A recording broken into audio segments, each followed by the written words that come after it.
Selamat datang di channel Detektif Sanji, tempat berkumpulnya para pecinta One Piece yang haus akan teori, fakta tersembunyi, dan pembahasan mendalam seputar dunia ciptaan Eiichiro Oda. Di sini, kami tidak hanya mengikuti alur cerita, tapi juga menganalisis setiap petunjuk, menghubungkan fakta-fakta kecil yang sering terlewat, dan mencoba memecahkan misteri besar seperti siapa Joy Boy sebenarnya, apa tujuan sejati pemerintah dunia, hingga sejarah abad kekosongan yang selama ini ditutupi.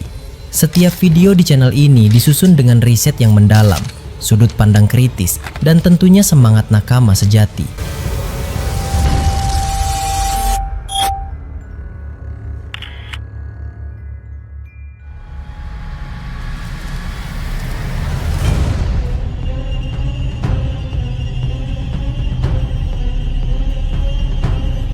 Melanjutkan pembahasan sebelumnya, Pulau Karibari berdiri dalam keheningan yang tidak biasa, seolah seluruh daratan itu menahan napas.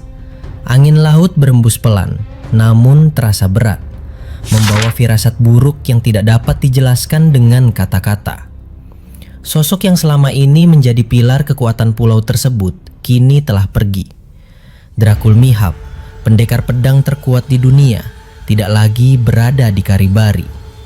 Kepergiannya meninggalkan kekosongan besar, bukan hanya secara fisik, tetapi juga secara simbolis.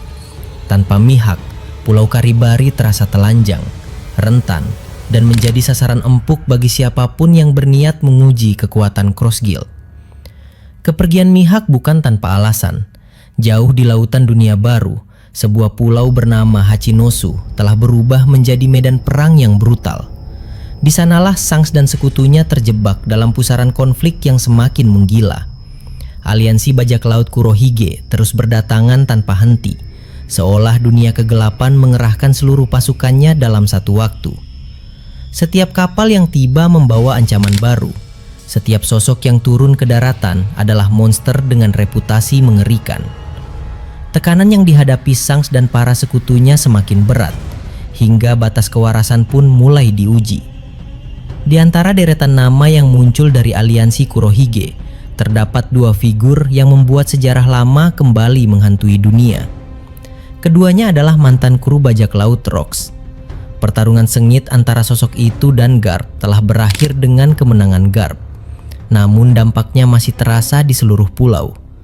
Tanah retak, bangunan hancur, dan aura kehancuran masih menyelimuti bekas medan pertempuran itu. Namun meski satu legenda telah tumbang, teror belum berakhir. Legenda kedua baru saja menginjakan kaki di Hachinosu. Amukan sosok itu membuat situasi di Hachinosu semakin kacau. Para bajak laut yang sebelumnya merasa unggul, kini dipaksa mundur. Bahkan beberapa di antaranya memilih melarikan diri demi menyelamatkan nyawa. Pulau itu berubah menjadi neraka terbuka. Tempat kekuatan mentah berbicara lebih lantang daripada strategi.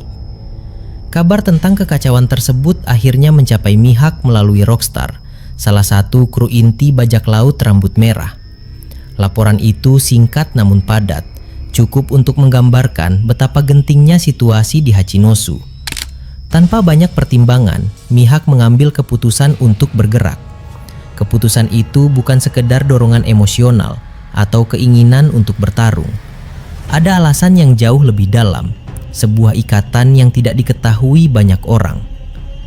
Mihawk memiliki aliansi rahasia dengan Shanks, kapten bajak laut rambut merah. Hubungan antara Mihawk dan Shanks selalu dipenuhi kontradiksi. Di masa lalu, keduanya dikenal sebagai rival abadi. Dua monster yang kerap menguji batas kemampuan satu sama lain melalui duel pedang yang legendaris.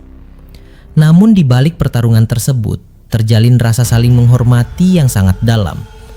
Rivalitas itu tidak pernah dilandasi kebencian, melainkan dorongan untuk terus melampaui batas diri. Seiring berjalannya waktu, hubungan tersebut berkembang menjadi persahabatan yang kuat. Persahabatan yang hanya bisa dimengerti oleh mereka yang hidup di puncak kekuatan. Ikatan itu mengingatkan banyak pihak pada hubungan antara Goldie Roger dan Shirohige. Keduanya pernah saling mencoba membunuh, namun setelah pertarungan berakhir, mereka duduk bersama, minum, dan tertawa seolah tidak pernah terjadi apa-apa. Begitu pula dengan Mihak dan Sangs.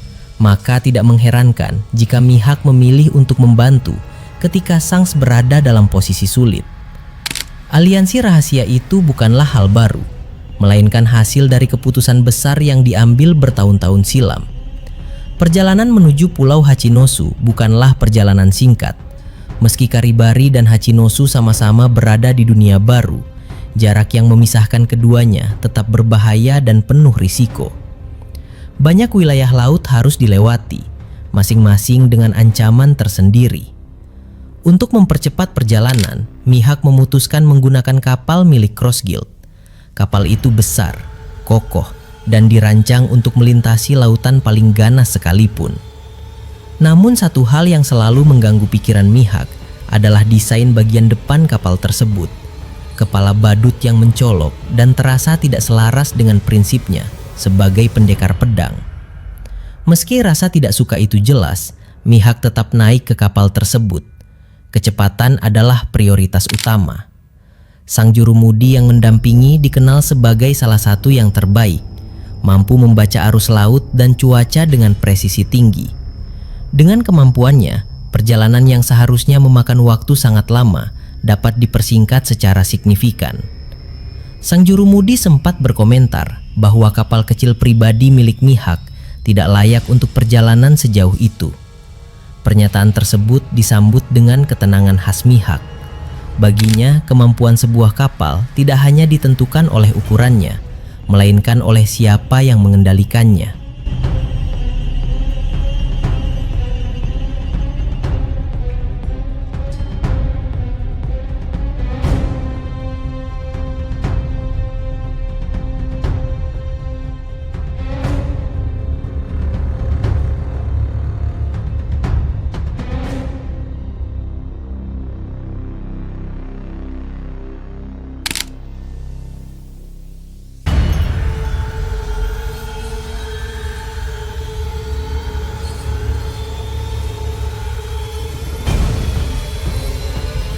Mihok kemudian menceritakan pengalamannya mengelilingi East Blue, West Blue, North Blue, dan South Blue hanya dengan kapal kecil tersebut. Cerita itu membuat sang jurumudi terdiam. Sulit dipercaya bahwa seseorang mampu bertahan dari ganasnya lautan dunia hanya dengan perahu sederhana. Namun Mihok melanjutkan, menyebutkan bahwa dunia ini masih menyimpan banyak sosok yang lebih gila. Ada yang mengelilingi dunia dengan berenang dari pulau ke pulau. Ada pula yang melakukannya dengan mengendarai sepeda di atas laut beku. Kisah-kisah itu bukan sekedar cerita, melainkan fakta yang menunjukkan betapa absurdnya dunia ini di tangan orang-orang luar biasa. Sepanjang perjalanan, sang jurumudi terus melontarkan pertanyaan, didorong oleh rasa kagum yang mendalam. Salah satu pertanyaan yang muncul adalah tentang awal mula aliansi antara Mihok dan Sangs. Dengan suara datar, Mihok menjelaskan bahwa aliansi itu terbentuk sekitar 12 tahun yang lalu, tepat setelah Sangs kehilangan lengan kirinya. Sejak saat itu, minat untuk bertarung dengan Sangs perlahan menghilang. Kehilangan tersebut mengubah banyak hal, bukan hanya bagi Sangs, tetapi juga bagi hubungan keduanya. Pada saat itulah Sangs mengungkapkan rencana besarnya, sebuah misi yang berkaitan dengan masa depan dunia. Untuk mewujudkannya, bantuan Mihok dibutuhkan. Itulah titik awal aliansi rahasia yang hingga kini tidak diketahui publik.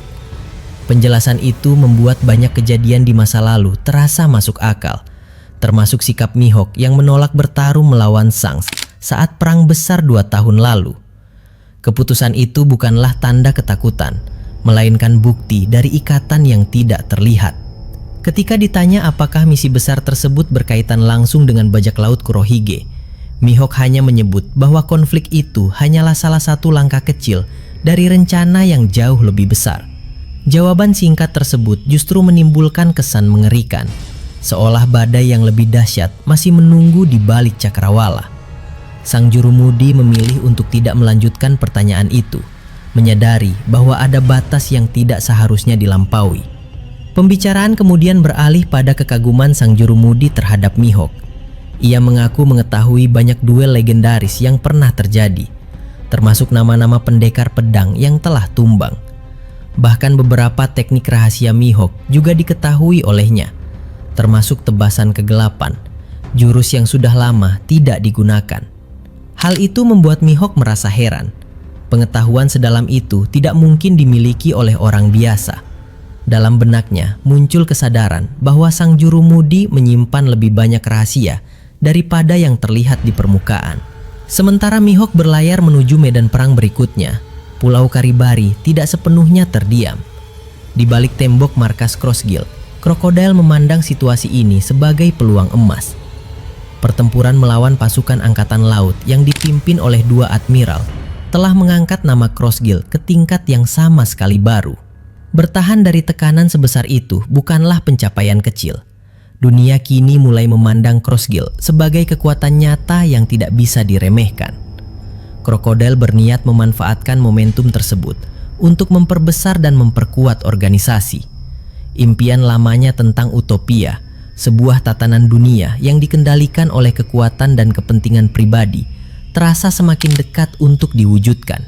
Bagi dengan caranya sendiri menambahkan satu tujuan besar lain yang tidak kalah ambisius, yakni perburuan One Piece. Awalnya, gagasan tersebut tidak sejalan dengan rencana Crocodile. Namun setelah mendengar pidato Vegapunk tentang masa depan dunia yang berada di tangan siapapun yang menemukan One Piece, pandangan Crocodile pun berubah. Jika harta legendaris itu benar-benar menjadi kunci segalanya, maka tidak ada alasan untuk mengabaikannya. Langkah awal Cross Guild adalah memanfaatkan jaringan dunia bawah secara maksimal.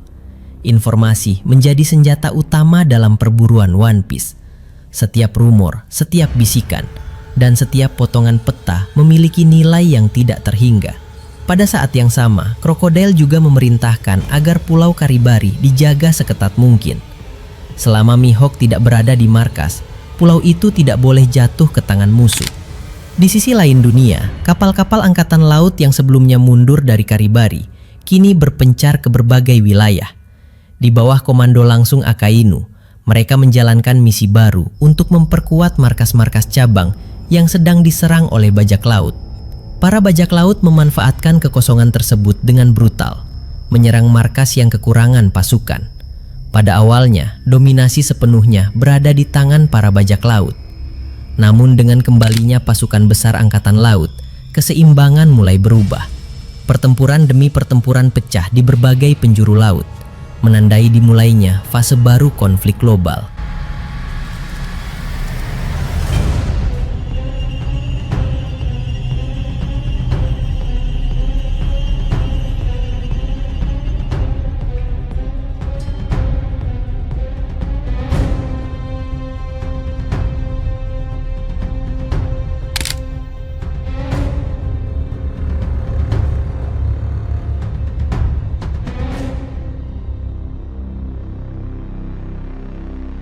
Semua pergerakan ini, baik dari pihak bajak laut maupun angkatan laut, seolah mengarah pada satu titik temu. Dunia sedang bergerak menuju perubahan besar. Badai yang lebih dahsyat dari sebelumnya perlahan terbentuk, dan ketika badai itu akhirnya pecah, tidak ada satupun pihak yang akan keluar tanpa luka. Mihawk melaju menuju Hachinosu. Aliansi Kurohige mengamuk di tengah kekacauan. Cross Guild memperluas pengaruh, dan angkatan laut mengencangkan cengkeraman. Takbir dunia mulai ditulis ulang, satu pertempuran demi satu pertempuran, menuju akhir yang belum pernah dibayangkan sebelumnya. Kabut tipis masih menggantung di atas lautan ketika deru mesin kapal angkatan laut terdengar memecah kesunyian.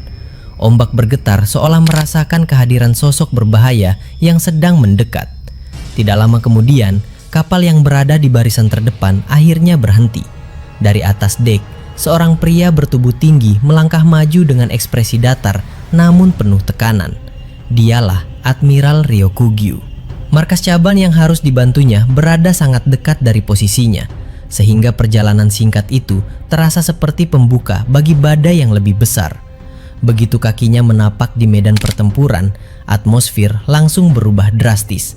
Tanpa peringatan, Ryokugyu melompat ke salah satu kapal bajak laut yang masih berusaha bertahan. Benturan keras terjadi saat tubuhnya mendarat, membuat papan kapal retak dan para bajak laut terhuyung. Sebelum teriakan panik sempat menggema sepenuhnya, serangan demi serangan telah dilancarkan. Perbedaan kekuatan terlihat sangat jelas. Para bajak laut yang sebelumnya merasa unggul mendadak terlihat seperti anak kecil di hadapan kekuatan alam.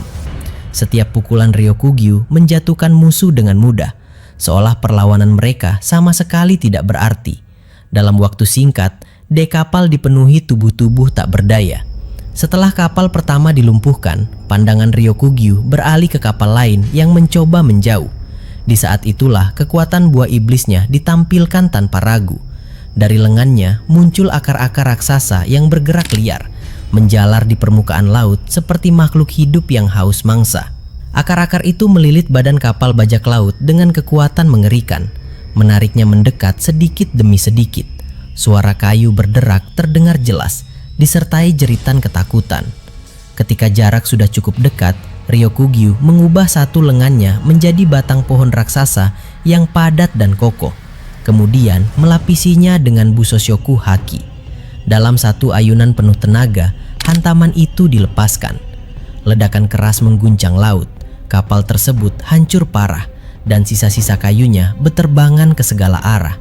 Banyak bajak laut langsung tumbang, sementara sisanya melompat ke laut demi menyelamatkan nyawa masing-masing. Di markas cabang Angkatan Laut, suasana berubah drastis. Para prajurit yang sebelumnya bertahan dengan jumlah terbatas kini menyaksikan pemandangan yang hampir terasa tidak nyata. Bala bantuan bukan sekedar datang, tetapi datang dalam wujud seorang admiral. Keputusasaan yang sempat menyelimuti mereka seketika lenyap, digantikan semangat dan keyakinan. Sebaliknya, para bajak laut yang tersisa dilanda kepanikan hebat. Informasi yang mereka terima sebelumnya menyebutkan bahwa markas cabang tersebut sedang sepi. Tidak ada satupun dari mereka yang membayangkan bahwa Ryokugyu akan muncul secara langsung di medan perang. Kesalahan perhitungan itu kini harus dibayar mahal. Sementara kekacauan itu berlangsung jauh di lautan lain, sebuah kapal angkatan laut melaju dengan kecepatan stabil. Di atasnya berdiri Admiral Fujitora. Tujuan yang harus dicapainya berada cukup jauh, membuat perjalanan ini terasa panjang dan penuh renungan.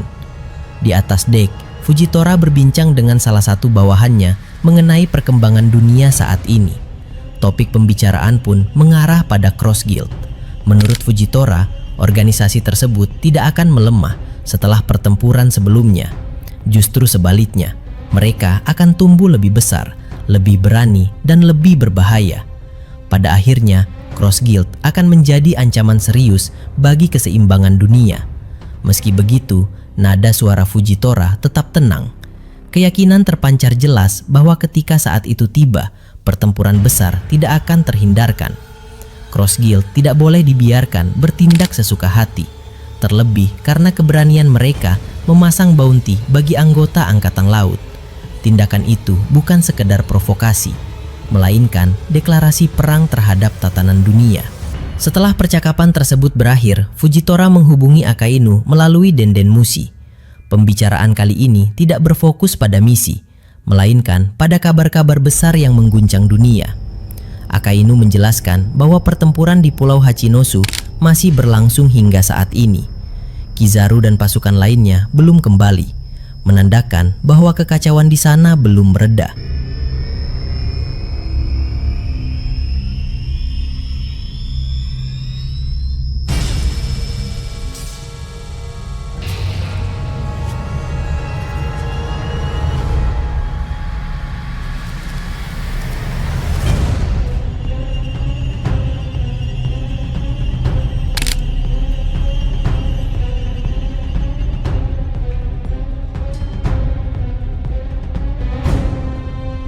Situasi masih sangat tidak stabil. Sementara itu, konflik di Marijua juga belum menemukan titik terang. Angkatan Laut tidak diizinkan terlibat karena Holineck dan Gorosei turun tangan langsung. Mendengar hal itu, Fujitora menyampaikan pandangannya bahwa dunia sedang berada di ambang perubahan besar. Setelah semua konflik ini berakhir, keseimbangan lama tidak akan kembali seperti sebelumnya. Akainu merespons dengan suara berat dan penuh tekanan.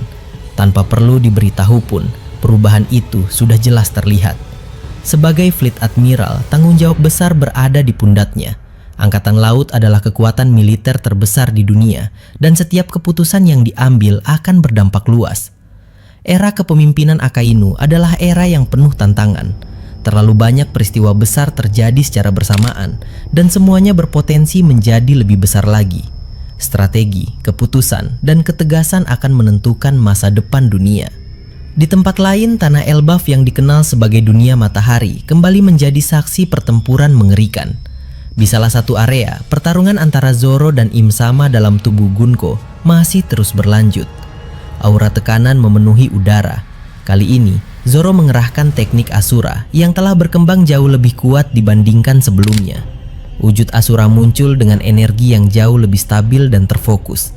Haoshoku Haki tidak lagi meledak tanpa kendali, melainkan mengalir dengan presisi, memperkuat setiap tebasan pedang. Serangan itu meluncur dengan kekuatan yang mampu membelah medan perang. Namun Im Sama menunjukkan kekuatan yang tidak kalah mengerikan. Dengan gerakan yang tampak sederhana, sebuah tameng terbentuk di udara, menyerupai lingkaran sihir dengan pola misterius. Benturan antara serangan Asura dan tameng tersebut menciptakan gelombang kejut besar, tetapi pertahanan itu tetap bertahan. Serangan Zoro gagal menembusnya. Amarah dan frustrasi sempat muncul, namun tidak disertai keputusasaan.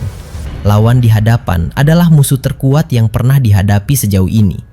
Dalam pertarungan ini, kutukan Sandai Kitetsu terasa semakin kuat, seolah terpancing oleh kekuatan Im Sama. Di area lain Elbaf, pertempuran tak kalah sengit berlangsung. Sanji, Franky, dan Brook menghadapi para raksasa iblis yang jumlahnya tidak sedikit. Sanji menjadi yang paling menonjol, bergerak cepat dan menghantam musuh dengan tendangan berlapis api dan kecepatan tinggi. Satu demi satu raksasa iblis tumbang. Franky dan Brook juga beraksi dengan kemampuan masing-masing, menahan dan melumpuhkan musuh dengan serangan kuat dan teknik unik. Meski jumlah yang dikalahkan tidak sebanyak Sanji, kontribusi mereka sangat krusial dalam menahan gelombang serangan. Di wilayah lain, pemimpin kelompok prajurit dari utara Elbaf bertarung bersama Saul dan kru Hajrudin melawan monster-monster mimpi buruk. Ketika dua raksasa iblis mendekat, sang pemimpin melangkah maju tanpa ragu dan menyatakan bahwa pertarungan itu akan ditangani sendirian. Baru beberapa saat bertarung, dominasi kekuatan sudah terlihat jelas. Setiap serangan dilancarkan dengan presisi dan kekuatan luar biasa. Tidak lama kemudian, wakil pemimpin kelompok prajurit utara tiba bersama dua anggotanya untuk membantu Jarul. Di tengah pertempuran, percakapan singkat terjadi mengenai kondisi Elbaf yang semakin gawat. Jarul menegaskan bahwa apapun bisa terjadi setelah ini dan semua pihak harus siap menerima hasilnya. Wakil pemimpin menyatakan pemahaman penuh lalu melancarkan serangan kuat ke salah satu raksasa iblis. Meski tingkat kekuatannya sedikit di bawah sang pemimpin, kemampuannya tetap berada di level yang sangat tinggi. Sementara itu di dunia bawah Elbaf, halaman sebuah kastil besar menjadi arena pertarungan brutal. Somers dan Killingham menghadapi raksasa bertanduk dengan kekuatan yang hampir tidak masuk akal. Serangan demi serangan telak membuat keduanya harus beregenerasi berkali-kali. Di sisi lain, raksasa bertanduk tersebut jarang terkena serangan fatal, mampu mengatasi hampir semua serangan dengan efisiensi mengerikan. Menyadari hal itu, Somers dan Killingham mulai bertarung dengan koordinasi sempurna. Mereka tidak lagi menyerang secara terpisah, melainkan saling melengkapi setiap celah. Perlahan namun pasti, situasi mulai berubah.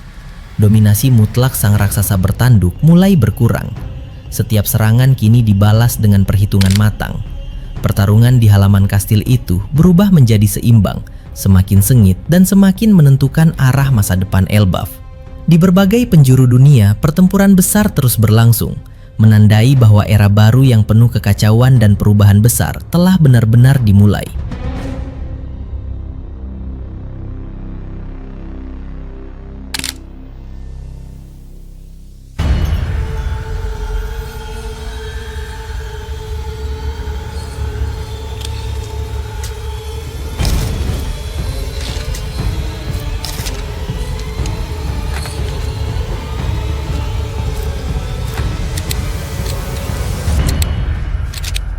Terima kasih sudah menyaksikan video ini sampai selesai. Kalau kalian menikmati konten ini, jangan lupa klik tombol like, tinggalkan komentar di bawah, karena semua teori dari kalian juga sangat berarti dan bisa jadi bahan diskusi di video berikutnya. Dan tentu saja klik subscribe, serta aktifkan lonceng notifikasi, supaya kalian tidak ketinggalan update terbaru dari kami. Sampai jumpa di video selanjutnya.